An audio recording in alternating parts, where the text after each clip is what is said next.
दोस्तों, सोचो कि एक बहुत ही मशहूर सिंगर है जिसने कम उम्र में ही वो शोहरत हासिल कर दी है जिसे हासिल करने के लिए लोगों की पीढ़ियां बीत जाती है। लेकिन वो छोटी जात का होने की वजह से उसका धर्म और समाज ने गला घोट दिया, उसे बेबस कर दिया और आखिर में उसका मर्डर कर दिया। दोस्तों, आज की वीडियो में मैं उसी सिंगर के बारे में बात करूंगा जो 23 साल की उम्र में ही अपने करियर के टॉप पर होने के बावजूद ये दुनिया छोड़ के चले गए। आज की वीडियो में हम बात करेंगे नेटफ्लिक्स पर आई अमर सिंह चमकीला मूवी के बारे में। इसमें लीड में है दिलजीत दोसांझ और परिणीति चोपड़ा और इसे डायरेक्ट किया है इम्तियाज अली ने। तो बिना किसी देरी के चलिए शुरू करते हैं मूवी को। मूवी की शुरुआत 1988 में होती है, जहां पर हम पंजाब का महसनपुर देखते हैं।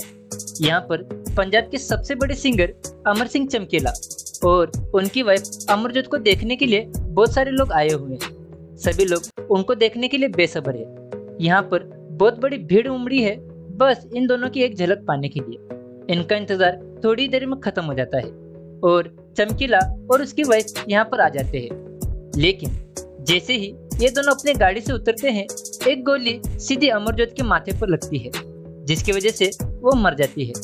ये देखकर चमकीला उसे पकड़ने जाता है, तब तक पीछे से कुछ लोग चमकीला को भी गोली मार देते हैं। चमकीला नीचे गिर जाता है और सभी लोग वहां से भागने लगते हैं। लेकिन 3 लोग अपने बंदूकें लेकर वहां पर खड़े थे।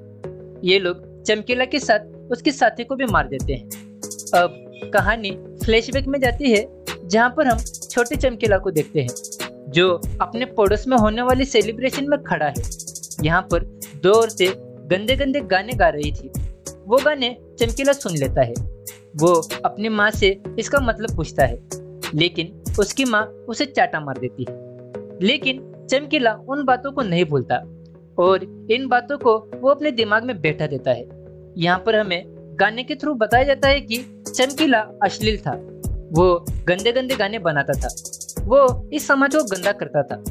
अब एक दिन जब वो अपनी क्लास में था, वो टीचर की बातें ना सुनते हुए अपने स्लेट पर गंदे गंदे गाने लिखता है। ये देखकर टीचर उसे बहुत पीटते हैं, लेकिन चमकीला ने बचपन में जो देखा उसे अपने गानों में उतार दिया। समाज का हर एक इंसान चमकीला के गाने सुनता था। बचपन में वो देखता था कि एक इंसान दीवार की छेद से एक औरत को नहाते हुए या कपड़े बदलते हुए देख रहा है। किसी को वो संभोग करते हुए देखता तो किसी को कुछ। इसके बाद प्रेजेंट में हम देखते हैं कि कुछ लोग चमकीला और उसके साथियों की लाशें ट्रैक्टर में भर के अस्पताल के बाहर छोड़ के चले जाते हैं। पूरे देश में खबर फैल जाती है कि चमकीला और उसकी बीवी अमरजोत की किसी ने हत्या कर दी है। यहाँ पर हम कुछ लोगों को देखते हैं जो चमकीला की लाश घर पर लेके जाने के लिए आए हैं। यहाँ पर एक आदमी पुलिस से मदद भी मांगता है, लेकिन पुलिस वाला इनकार कर देता है। इसके बाद हम दारू के ठेके पर एक टिक्की नाम के आदमी को देखते हैं जो सभी लोगों को कह रहा है कि चमकीला को मैंने बनाया, मेरे अलावा वो कुछ नहीं था। मुझे बनाने की फैक्ट्री में काम करता था वो, मैंने उसे बनाया। तभी यहाँ पर एक आदमी कहता है कि अगर तूने चमकीला को बनाया तो खुद को भी बना लेता। तभी टिक्की कहता है कि मैं उसकी तरह धोखेबाज नहीं था ना।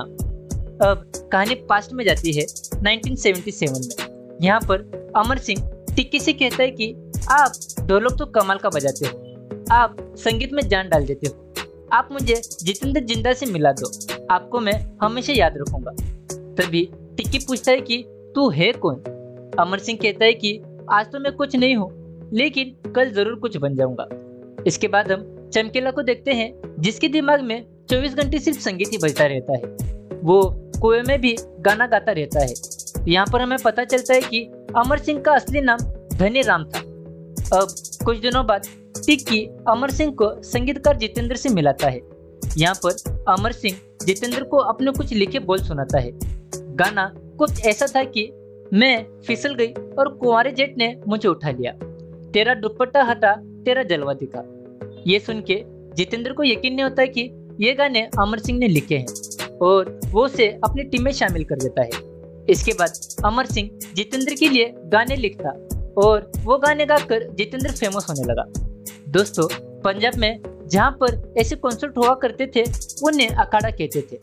अब एक दिन ऐसा ही एक अखाड़ा था जितेंद्र का, लेकिन बहुत देर हो गई थी और वो आया नहीं था। पब्लिक गुस्से से बेकाबू हो रही थी। ये देखकर टिक्की अमर सिंह से कहता है कि अब तू गाना गा और पब्लिक को रोक के रख जब तक जितेंद्र नहीं आ जाता। अमर सिंह तो मान जाता है, लेकिन जो फीमेल सिंगर थी सोनिया नाम की, वो कहती है कि मैं नहीं गाऊंगी, मेरा भी कोई स्टेटस है, मैं इसके साथ गाना नहीं गाऊंगी। ये सुन के अमर सिंह अकेला गाने के लिए मान जाता है। अब सिंगर की अनाउंसमेंट करने वाला अमर सिंह से उसका नाम पूछता है। तभी अमर सिंह कहता है कि अमर सिंह। ये सुन के अनाउंस करने वाला कहता है कि ये कैसा नाम है, अपने गांव का कोई नाम बता। तब अमर सिंह कहता है हाँ है, अमर सिंह संधीला। ये सुन के अनाउंसमेंट करने वाला सभी के सामने कहता है कि आप सभी के सामने गाना गाने आ रहे हैं अमर सिंह चमकीला। उसने संधीला का चमकीला कर दिया। यहीं से अमर सिंह का नाम चमकीला पड़ गया। चमकीला को देखकर पहले तो जनता सोचती है कि भाई ये कौन आ गया, लेकिन जैसे ही चमकीला गाना शुरू करता है उसे सुन के पूरी पब्लिक पागल हो जाती है और नाचने लगती है। चमकीला के सुर, ताल और गाने सभी को पसंद आने लगे थे। ये देखकर सोनिया का मैनेजर सोनिया को गाने के बोल देकर उसे गाने के लिए भेज देता है और सोनिया और चमकीला मिलकर गाना गाने लगते हैं। लेकिन थोड़ी देर बाद यहाँ पर जितेंद्र आ जाता है। तभी अनाउंसमेंट करने वाला गाना बीच में रोक के सभी से कहता है कि लो आ गए जिनका आपको इंतजार था। जितेंद्र गाना गाने के लिए आगे आता है। तभी पूरी पब्लिक उसे कहती है कि हमें तो चमकीला चाहिए। ये सुनकर जितेंद्र नाखुश हो जाता है। इसके बाद कहानी प्रेजेंट में आती है, जहाँ पर हम जितेंद्र को देखते हैं जो चमकीला को देखने के लिए उसके घर जाने की सोच रहा है, श्रद्धांजलि देने के लिए। लेकिन उसके साथी उसे कहते हैं कि लोगों का मानना है कि हमने ही चमकीला को मरवाया है और इसी बीच हमारा वहां पर जाना ठीक नहीं होगा। इस पर दूसरा आदमी कहता है कि अगर हम नहीं गए तो उनका शक यकीन में बदल जाएगा। अगर ये काम कट्टरपंथियों का हुआ तो लोगों को लगेगा कि हम भी उनके साथ मिले हुए हैं। तभी यहाँ पर ये लोग सोचते हैं कि चमकीला ने जितेंद्र को धोखा दिया और बहुत बड़ा सिंगर बन गया। तभी कहानी फिर से पास्ट में जाती है, जहाँ पर हम देखते हैं कि जितेंद्र एक कॉन्सर्ट के लिए कनाडा चला गया, वो भी बिना किसी को बताए। ये सुनकर टिक्की को बहुत गुस्सा आता है, क्योंकि उसने टिक्कू को साथ लेके जाने का वादा किया था। तभी सोनिया का जो मैनेजर है वो चमकीला से कहता है कि अब नई जोड़ी बनेगी, सोनिया और चमकीला की। अखाड़े मैं लाऊंगा, अरे तेरे गानों के रिकॉर्ड्स भी बनेंगे, तू बस हाँ कह दे। चमकीला मना कर रहा था। वो कह रहा था कि मैं मेरे उस्ताद जी की जगह नहीं ले सकता, ये धोखेबाजी होगी। यहाँ पर मैनेजर और टिक्की उसे बहुत समझाते हैं। वो कहते हैं कि अरे तेरा ही नाम होगा, सब तरफ सिर्फ तेरे गाने बजेंगे और बहुत सारा पैसा भी मिलेगा। चमकीला कुछ नहीं बोलता और वहाँ से चला जाता है। इसके बाद हम चमकीला को उसके घर पर देखते हैं, जहाँ पर जाते ही उसके पिताजी उस पर बहुत चिल्लाते हैं, क्योंकि उसने अपने बाल कटवा दिए थे। चमकीला अपने पिताजी को अंदर घर में लेके जाता है और उनसे कहता है कि मैंने फैक्ट्री में काम छोड़ दिया है, अब मैं गाने गाता हूँ। ये सुनकर उसके पिताजी उसे मारने के लिए आगे बढ़ते ही है। तभी चमकीला उन्हें बहुत सारे पैसे देता है। पैसे देखकर वो शांत हो जाते हैं। तभी चमकीला कहता है कि घबराओ मत, मैं इससे भी ज्यादा पैसे लेके आऊंगा, आप ऐश करोगे। चमकीला की फैमिली ने बहुत गरीबी देखी थी, लेकिन इतने सारे पैसे देख के वो बहुत खुश होते हैं और उन्हें लगता है कि उनका बेटा बहुत सही काम कर रहा है। चमकीला के पिताजी को पहले से ही दारू पीने की आदत थी, इसीलिए चमकीला उन्हें कहता है कि आज से आप ब्रांडेड पियोगे। इसके बाद चमकीला सोनिया के साथ गाना गाने के लिए मान जाता है और ये दोनों अश्लील गाने शुरू कर देते हैं, जैसे कि मेरा बापू गुम हो गया तेरे माँ की तलाशी लेने के लिए। इसके बाद ये दोनों गानों की रिकॉर्डिंग भी कराते हैं, जहाँ रिकॉर्डिंग वालों को चमकीला के बोल सुनकर हंसी भी आती है और मजे भी आते हैं। इसके बाद हम टिक्की और चमकीला को देखते हैं जो बाजार में घूम रहे थे। तभी चमकीला को अपना गाना सुनाई देता है। ये दोनों ये गाना कहाँ पर बज रहा है ये ढूंढते हैं। ये गाना एक कैसेट की दुकान पर बज रहा था, जहाँ पर टिक्की दुकान वाले से कहता है कि तुझे पता है ये गाना किसका है। दुकान वाला कहता है कि किसी का भी हो, अगर आपको कैसेट लेनी हो तो बोलो। दोस्तों, दुकान वाले को पता भी नहीं था कि वो जिसका गाना बजा रहा है वो उसके सामने खड़ा है। दुकान वाला इन दोनों को भगा देता है। अब प्रेजेंट में हम चमकीला के पिताजी को देखते हैं, जिन्हें तो यकीन ही नहीं हो रहा था कि चमकीला मर गया है। उन्हें तो लग रहा था कि वो अभी सोया है। तभी बाहर पुलिस आती है मर्डर की तहकीकात करने के लिए। इनमें जो डीएसपी है वो अपने पुलिस साथियों को कहता है कि कोई 2 कौड़ी का सिंगर मर गया और हमें रात काली करनी पड़ रही है। डीएसपी साहब चमकीला के टीम मेंबर से पूछते हैं कि तुम कितने सालों से चमकीला के साथ हो। टीम मेंबर कहता है कि 7 सालों से। वो डीएसपी को चमकीला की कहानी बताता है। वो कहता है कि उन दिनों चमकीला और सोनिया का झगड़ा हुआ ही था। पास में हम टिक्की को देखते हैं जो सोनिया के मैनेजर पर भड़का हुआ है। वो चमकीला को कहता है कि अपने सारे पैसे तो सोनिया का मैनेजर ही खा जाता है, हमें उससे बात करनी होगी। ये दोनों मैनेजर से बातें करने जाते हैं। तभी मैनेजर उन्हें उल्टी सीधी गिनाने लगता है। टिक्की बहुत गुस्से में था, लेकिन चमकीला बहुत ही आराम से मैनेजर से बातें कर रहा था। लेकिन मैनेजर चमकीला को ही नीचा दिखाने लगता है। ये बातें चमकीला को पसंद नहीं आती और वो डिसाइड करता है अकेले में काम करने का। चमकीला को पता था कि लोग क्या सुनना चाहते हैं, उन्हें किस चीज में मजा आता है। वो रास्ते पर बैठकर अपने बोर्ड के साथ दिन रात सिर्फ गानों के बारे में सोचता रहता है। एक दिन उसे एक अखाड़ा मिल जाता है। उसके बाद उसे बहुत सारे अखाड़े मिलने चालू हो जाते हैं। चमकीला बहुत फेमस हो जाता है। उसके बाद सोनिया और उसका मैनेजर जब राजस्थान के अखाड़े से वापस आते हैं तो वो देखते हैं कि इनका ऑफिस अब चमकीला का हो गया है। जिस जगह से चमकीला को भगाया गया था उसने उस जगह को ही खरीद लिया। लेकिन इनके अखाड़े में इन्हें लड़की की परेशानी हो रही थी। किसी लड़की को पैसे कम लग रहे थे तो किसी को चमकीला के साथ सुर मिलाने में दिक्कत हो रही थी। इन्हें हर एक नए अखाड़े के लिए नई लड़की ढूंढनी पड़ रही थी। तभी टिक्की एक जुगाड़ लगाता है और एक लड़की को लेके आता है जिसका नाम था अमरजोत। वो अपने भाई और पिताजी के साथ चमकीला के ऑफिस में आई थी।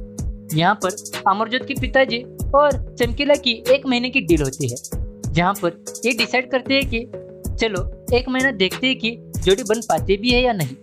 इसके बाद दोनों एक साथ मिलके सुर ताल मिलाना सीखते हैं और नए गाने भी बनाते हैं। अमरजोत को शुरुआत में थोड़ी परेशानी आती है, लेकिन वो भी चमकीला के सुर से सुर मिलाने लगती है।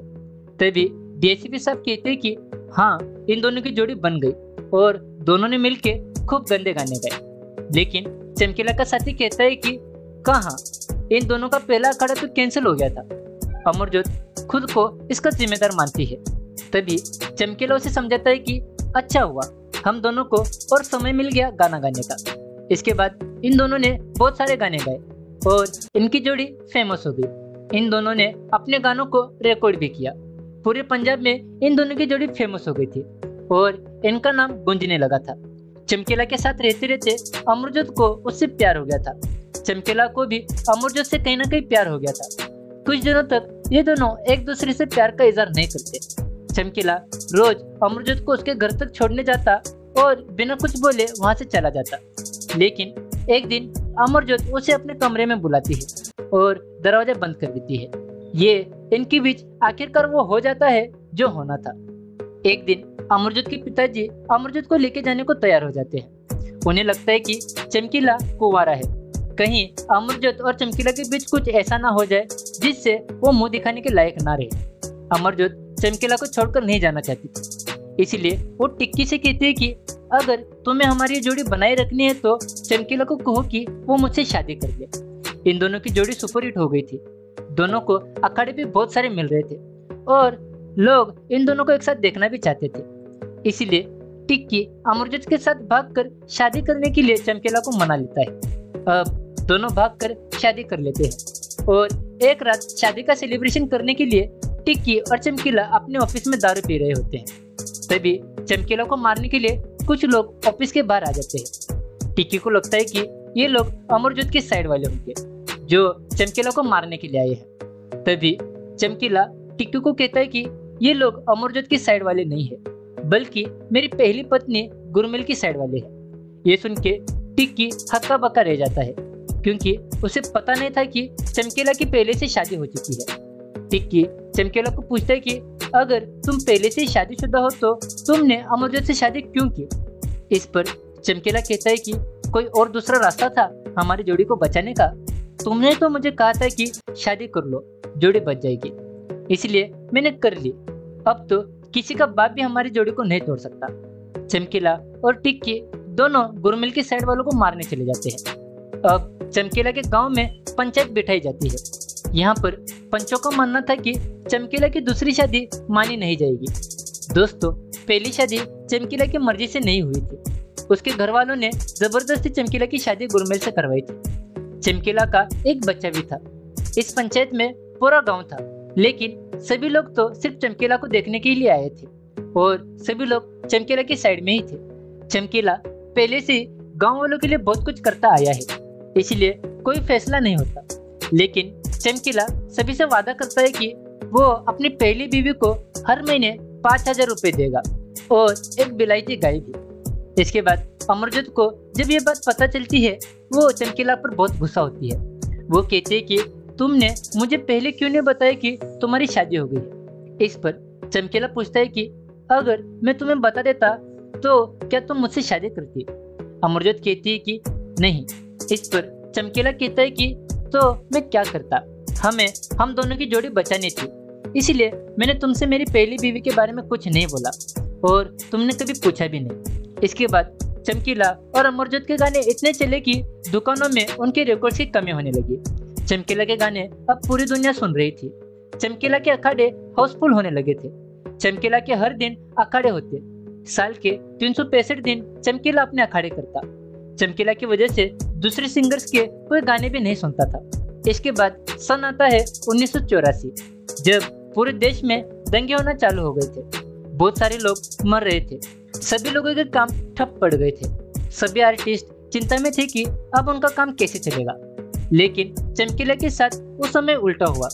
छुप छुप कर अखाड़े चलाए जा रहे थे और सभी अखाड़ों के लिए चमकीला को बुलाया जा रहा था। जब तनाव का माहौल बढ़ता है तो लोगों में एंटरटेनमेंट की भूख बढ़ती है। जब चारों ओर खतरा हो, लोग तकलीफ से जूझ रहे हो, तब उन्हें दर्द भरे गाने नहीं सुनने होते हैं। उन्हें चाहिए होता है ऐसा तड़कता फड़कता गाना जिसे सुनकर उन्हें आराम मिले। और ये काम सिर्फ चमकीला कर सकता था और वो ये कर भी रहा था। चमकीला के रिकॉर्ड तोड़ बिक रहे थे। चमकीला के रिकॉर्ड्स अब तक के सबसे ज्यादा बिकने वाले रिकॉर्ड्स बन जाते हैं। दूसरी तरफ जितेंद्र जिंदा और उसके लोगों को चमकीला से जलन हो रही थी। वो सोच रहे थे कि कहीं चमकीला के खिलाफ कुछ ऐसी खबर फैल जाए जिससे उसका करियर तबाह हो जाए। तो इसके बाद हम देखते हैं कि एक जर्नलिस्ट चमकीला को इंटरव्यू के लिए बुलाती है। उस लड़की ने जींस पहनी हुई थी, इसीलिए चमकीला उसे देख नहीं रहा था। इसीलिए वो जर्नलिस्ट चमकीला को कहती है कि अरे वाह, ये क्या हो रहा है। जो आदमी पूरी दुनिया भर में अपने गंदे और अश्लील गानों के लिए जाना जाता है, जो औरतों को सस्ते तरीके से पेश करता है अपने गानों में, जो एक चीज की तरफ पेश करता है औरतों को, जिसके गाने के बोल तेरी माँ की तलाशी लेनी है कि मेरा बाबू गुम हो गया, वो तकता रहता मैं शिकर दोपहर नहाती रही, आटे जैसी गूंद दिया तुझे, ऐसे है और आपको मेरी जींस पहनने से तकलीफ है। तभी चमकीला कहता है कि मैंने बचपन से ही ऐसा देखा है, लेकिन पेंट वाली लड़कियां बहुत कम देखी है। इस पर लड़की कहती है कि जो देखा वो लिखा, ये बहाना तो बहुत सही है आपका, आपने जो देखा वो सही हो गया। तभी चमकीला कहता है कि हर किसी के ना सही गलत सोचने की औकात नहीं होती, मेरी तो नहीं है। मुझ जैसे को तो कैसे तैसे करके जिंदा रहना होता है, मैं चांस नहीं ले सकता जी, आप समझ नहीं पाओगी। मैं बहुत छोटा इंसान, मुझे वे गाने गाने होते हैं जो लोगों को पसंद है, वरना मैं खत्म हो जाऊंगा। इस पर वो लड़की कहती है आप कैसे खत्म हो जाओगे, आप तो द एल्विश ऑफ पंजाब हो। इस पर चमकीला कहता है कि आपको तो पता नहीं होगा ना ऐसा क्यों है, मैं बताता हूँ। क्योंकि इस दुनिया में ज्यादातर छोटे लोग हैं मेरे जैसे, आप जैसे कम है। छोटे लोगों को यही सब पसंद आता है क्योंकि वो सब कुछ यही देखते हैं, इसलिए मेरे गाने चलते हैं, इसलिए आप मेरा इंटरव्यू ले रही हो। अगर मैं आप जैसा होता तो आप इंटरव्यू लेने थोड़ी आती। चमकीला की ये बातें उस लड़के को पसंद नहीं आती, इसलिए उसने चमकीला के बारे में बहुत भला बुरा छापा अपने आर्टिकल में। ये देखकर सभी लोग चमकीला के खिलाफ लिखने लगे कि वो गंदे गाने गाता है, इसके गाने अश्लीलता से भरे होते हैं। चमकीला इस समाज को गंदा कर रहा है। ये सुनकर डीएसपी साहब कहते हैं कि सब तो सच है, इसमें गलत तो कुछ नहीं है। दोस्तों, दूसरे जो कलाकार थे वो इन आर्टिकल्स को देखकर सही बन गए थे। उन्होंने ऐसे गाने गाना छोड़ दिया था। लेकिन चमकीला का मानना था कि जब मेरी जनता ही ऐसे गाने चाहती है तो मैं तो गाऊंगा ही, कोई कुछ भी बोले। रेडियो चैनल्स ने चमकीला के गाने बजाना बंद कर दिए थे और अमरजीत के घर वाले भी चमकीला को ताने मारने लगे थे। वो अमरजीत को कहते हैं कि पता नहीं तेरा पति कैसे कैसे गाने गाता है और तू भी उसका साथ देती है। दोस्तों, अमरजीत डिलीवरी के लिए अपने मायके आई थी। तभी चमकीला उसे समझाता है कि एक अखाड़े के हमें 4500 रुपये मिल रहे हैं, इतने ज्यादा रुपए किसी को भी नहीं मिलते। हमारे रिकॉर्ड्स मार्केट में ब्लैक में बिक रहे हैं, जैसे अमिताभ बच्चन की फिल्मों के टिकट बिकते हैं ना, वैसे ही अभी हमारा समय चल रहा है और मैं गारंटी देता हूँ कि ऐसा हमेशा नहीं चलेगा। एक दिन खत्म हो जाएगा ये सब, फिर हम साथ में बैठकर सोचेंगे कि क्या सही किया और क्या गलत। तभी चमकीला का एक साथी डीएसपी की बातें सुनकर गुस्से में खड़ा हो जाता है और वो डीएसपी को कहता है कि आप बार बार क्या कह रहे हो कि चमकीला गंदे गाने गाता है, लेकिन एक बात बताओ कि वो गाने सुनता कौन है। तभी डीएसपी साहब कहते हैं कि गंदे और बुरे लोग सुनते हैं वो गाने। इस पर वो साथी कहता है कि चमकीला के गाने तो पूरे पंजाब में फेमस थे, इसका मतलब वो गाने लगभग सभी सुनते हैं, इसका मतलब ज्यादातर लोग गंदे हो गए। डीएसपी साहब कहते हैं कि हाँ है, दुनिया में ज्यादातर गंदे लोग जिनको कचरा पसंद है, तो क्या हम उन्हें कचरा दे दें। वो साथी कहता है कि हम कौन, लोगों को क्या सुनना है और क्या नहीं सुनना है इनका फैसला करने वाले हम कौन है। ये सुनकर डीएसपी कुछ नहीं बोलता। अब चमकीला और अमरजीत का बच्चा हो जाता है, इसीलिए चमकीला अमरजीत को उसके घर से लेके चला जाता है। अमरजीत के घर वाले बातें करने लगते हैं कि कितने गंदे गाने गाता है, ये सब बातें उसकी दिमाग में आती कहाँ से है। ये सुनकर एक दादी सभी से कहती है कि मर्दों के दिमाग में तो ये सब चलता ही रहता है, वो लोग कहते नहीं और चमकीला कह देता है। और हम भी तो शादी में ऐसे ही गाने गाते हैं, हमारे गानों के भी तो बोल ऐसे ही होते हैं। दोस्तों, अब तक तो सिर्फ मर्द ही चमकीला के गाने सुन रहे थे, लेकिन अब औरतें भी चमकीला के गाने सुनने लगी थी। अब एक दिन चमकीला को कुछ चिट्ठियां आती है जो फोर्स वालों की तरफ से थी, वो भी अलग अलग फोर्स से थी, जिनमें लिखा था कि गंदे गंदे गाने ना गाओ वरना मार डालेंगे।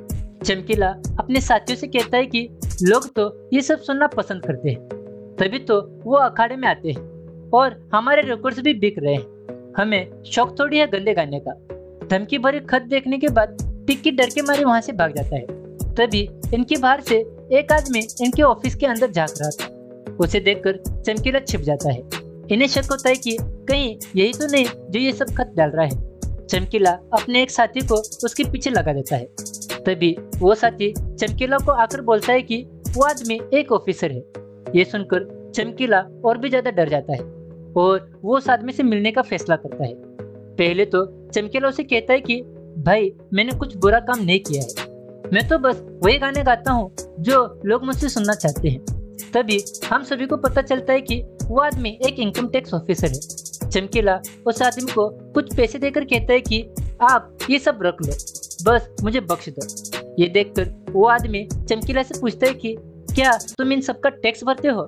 चमकीला बोलता है ये क्या होता है। वो आदमी कुछ नहीं कहता, लेकिन चमकीला को जो चिट्ठी आई थी वो असली थी, इसलिए वो आदमी चमकीला को अपने जान पहचान वालों से मिलाता है। चमकीला गुरुद्वारे के कुछ आदमियों से मिलता है और उनसे वादा करता है कि आज के बाद मैं गंदे गाने नहीं गाऊंगा और ना ही नए गाने बनाऊंगा। चमकीला बहुत डर गया था, क्योंकि उसे अभी नहीं मरना था, बल्कि उसे तो और भी ज्यादा नाम कमाना था। इसके बाद चमकीला अपने साथियों के सामने फैसला करता है कि आज के बाद मैं धार्मिक गाने बनाऊंगा। अब प्रेजेंट में चमकीला को मिलने के लिए उसका इनकम टैक्स वाला दोस्त भी आ गया था। वो डीएसपी को आगे की कहानी बताता है। वो आदमी डीएसपी को कहता है कि चमकीला पूरी रात सोचता रहा नए गाने के बारे में, फिर उसने नाम जपले गाना बनाया जिसने उसके पिछले सारे रिकॉर्ड्स तोड़ दिए थे। ये सुनकर डीएसपी साहब खुश हो जाते हैं और उन्हें यकीन नहीं होता कि नाम जपले चमकीला का गाना है, क्योंकि ये गाना डीएसपी साहब का फेवरेट गाना है। अब चमकीला के धार्मिक गाने फेमस होने लगे थे, इसलिए टिक्की वापिस चमकीला के पास आ जाता है।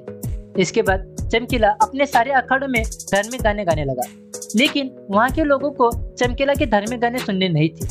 वो लोग चमकीला को उसके पुराने गाने गाने को कहते हैं। चमकीला के सभी अखाड़ों से यही मांगे आने लगी थी।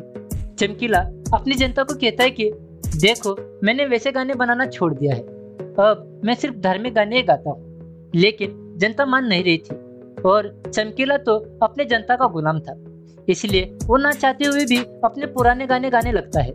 अखाड़ों में चमकीला के पुराने गानों की तारीफ होती ही थी, लेकिन इनमें कुछ ऐसे भी लोग थे जो चमकीला को कहते कि तू बहुत गलत कर रहा है चमकीला, ये सब बंद कर दे वरना बहुत पछताएगा। इसके बाद एक दिन चमकीला को पुलिस स्टेशन बुलाया जाता है। यहाँ पर उसके साथ उसका इनकम टैक्स वाला दोस्त भी था। पुलिस ऑफिसर चमकीला से कहता है कि कल तेरा गाना आने वाला है ना, बाबा तेरा ननकाना, लेकिन मुझे ये बता कि तेरा रिश्ता क्या है उन आतंकवादियों के साथ, तू उनके लिए गाने क्यों लिखता है? जो तेरा आतंकियों के साथ मेल मिलाप चल रहा है ना, उसे बंद कर दे वरना खत्म कर दिया जाएगा तुझे। ये सुनकर चमकीला कहता है कि उनकी बात ना मानूं तो वो कहते कि खत्म कर देंगे तुझे, आपसे मदद मांगू तो आप कहते हो कि खत्म कर देंगे तुझे, अब आप ये बताइए कि मैं क्या करूं? ये सुनकर वो ऑफिसर उसे गाने बंद करने को कहता है। तभी चमकीला का दोस्त उसे लेकर यहाँ से चला जाता है। अब चमकीला के पास बड़ी मुसीबत थी, उसे पता नहीं चल रहा था कि आखिर अब उसे क्या करना चाहिए।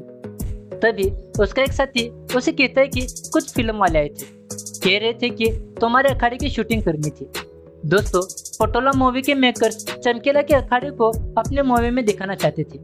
ये सुनकर चमकीला कहता है कि अब वो कहाँ पर है। वो साथी कहता है कि मैंने मना कर दिया उन्हें। चमकीला कहता है वापस बुलाओ उन्हें, मुझे बचपन से फिल्मों में काम करना था। तभी उसका साथी भी कहता है कि मुझे भी। एक दिन चमकीला के घर कुछ लोग बंदूकें लेकर आते हैं। ये देखकर चमकीला डर जाता है, लेकिन वो लोग कहते हैं कि हम आपके बहुत बड़े भक्त हैं। ये सुनकर चमकीला राहत की सांस लेता है, लेकिन वो लोग उस पर बंदूक तान देते हैं। दोस्तों, इन लोगों को चमकीला से पैसे चाहिए थे। वो चमकीला को धमकी देने लगते हैं, इसीलिए चमकीला उन्हें पैसे दे देता है। चमकीला दिन बे दिन बहुत फेमस होने लगा था। उसके विदेशी टूर भी चालू हो जाते हैं और ये सभी टूर भी हाउसफुल जाने लगते हैं। लेकिन इन सभी में टिक्की के मन में पैसों का लालच बढ़ जाता है, इसीलिए चमकीला उसे अपने अगले विदेशी टूर में लेके नहीं जाता।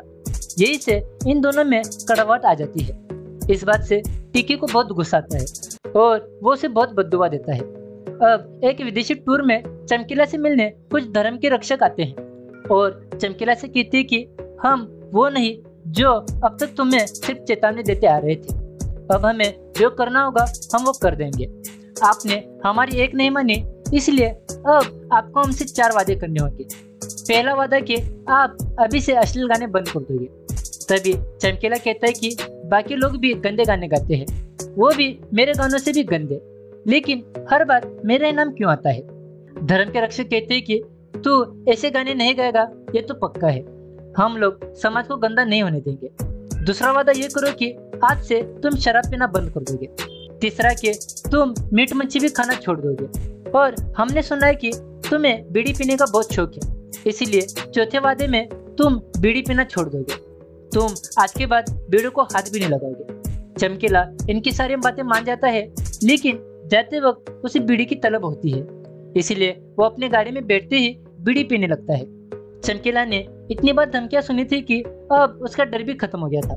चमकीला का डर भले खत्म हो गया था, लेकिन उसके साथी अभी भी डरे हुए थे, इसीलिए कुछ लोगों ने उसका साथ छोड़ दिया था। अब आसपास का माहौल कुछ ऐसा बना दिया गया था कि चमकीला किसी से भी नहीं डरता। वो धर्म का नाम खराब कर रहा है, वो समाज को गंदा कर रहा है। हर एक अखबार में सिर्फ यही सब छप रहा था। यही नहीं, एक दिन तो कोई चमकीला की गाड़ी पर गोली भी चला देता है। सिल्विया चमकीला को फोन कर कर कहता है कि कुछ दिन गाना बनाना छोड़ दो और विदेश में ही रहो, लेकिन चमकीला समझने को तैयार नहीं था। वो सिल्विया को कहता है कि पिंड तो पिंड होता है, मैं कैसे विदेश में रहूंगा। वो कहता है कि अगर मरना ही है तो जिस दिन मौत लिखी है उस दिन मर ही जाएंगे, फिर चाहे मैं ये करूं या वो। ये बंदूक वालों का तो काम ही है बंदूक चलाना, हमारा काम है गाना गाना, तो वो तो हम गाएंगे ही। ना तो वो हमारे लिए रुकेंगे और ना ही हम उनके लिए रुकेंगे। जब तक हम हैं तब तक स्टेज पर है, जीते जी मर जाए इससे अच्छा है कि मर के जिंदा रहे। दोस्तों, अमरजोत पेट से थी और इनके ऊपर मौत का खतरा था, फिर भी चमकीला गाना गाना बंद नहीं करता। इनका एक और बच्चा आता है और ये दोनों जाते हैं मेहसानपुर एक और अखाड़ा करते। ये दोनों जैसे ही अखाड़े के पास अपने गाड़ी से उतरते हैं, इन पर गोलियां चलना शुरू हो जाती है। इस गोलीबारी में ये दोनों और इनका एक साथी मर जाता है। अब इन दोनों की लाश को रखे रखे रात से सुबह हो गई थी। इन्हें देखने के लिए अमरजोत के माँ बाप आते हैं और वो सीधा कमरे की ओर भागते हैं पैसे और ज्वेलरीज को लेने के लिए। इन्हें देखने जतिंदर जिंदा भी आ गया था। अब इन्हें अंतिम संस्कार के लिए ले जाया जाता है। यहाँ पर एक पत्रकार फोटो खींच रहा था। सभी लोग इनकी लाश के पीछे खड़े होकर अपना अपना फोटो खिंचवा रहे थे। यहाँ पर हम देखते हैं कि इनके अंतिम संस्कार में डीएसपी साहब भी थे, जिनके पास चमकीला की एक कैसेट भी थी जिसे वो रोज सुना करते थे। चमकीला का अंतिम संस्कार संपन्न होता है और डीएसपी साहब अपने घर पर जाते हैं। तभी उन्हें उनके बच्चे के कमरे में से चमकीला के गाने की आवाज आती है। पिताजी को आता देखकर लड़का कैसेट को निकाल देता है और गाना बंद कर देता है। ये देखकर डीएसपी साहब अपने बेटे को कहते हैं कि अगर तेरा दिल करे तो सुन लिया कर चमकीले को। इसके बाद चमकीला ने जिस मूवी के लिए अपने अखाड़े का सीन दिया था वो मूवी रिलीज हो जाती है पटोला नाम से। चमकीला की मौत के बाद इस मूवी को देखने के लिए बहुत लोगों की भीड़ जमा हो जाती है। बड़े पर्दे पर जब चमकीला का गाना बजता है, लोग थिएटर में गाने लगते हैं, नाचने लगते हैं। अब मूवी खत्म हो जाती है और हमें कुछ रियल फोटोज के साथ बताया जाता है कि चमकीला का बड़ा बेटा अब चमकीला के पुराने गाने गाता है। चमकीला का छोटा बेटा इनकी मौत के बाद बच ना सका, वो बस 15 दिन का था। चमकीला के दोस्त टिक्की को अभी भी लगता है कि उसके श्राप ने चमकीला को मारा है। इन्हीं फोटोज में हमें बहुत सारे लोगों के बारे में बताया जाता है और यहाँ पर यह मूवी पूरी तरह से खत्म हो जाती है। तो दोस्तों, ये थी अमर सिंह चमकीला मूवी। इसमें हमें चमकीला जी की पूरी लाइफ को दिखाने की कोशिश की गई है। तो अगर आपने इस मूवी को और मेरी वीडियो को देखा है तो आप हमें कमेंट करके बताइए कि आखिर चमकीला की गलती क्या थी जिस वजह से उन्हें मार दिया गया। मिलते हैं आप सभी से अगली वीडियो में, तब तक के लिए देखते रहिए सिनेमापंथी। तो है कौन है? आज कुछ नहीं हो जी, पर कल हो जाएगा। हाँ।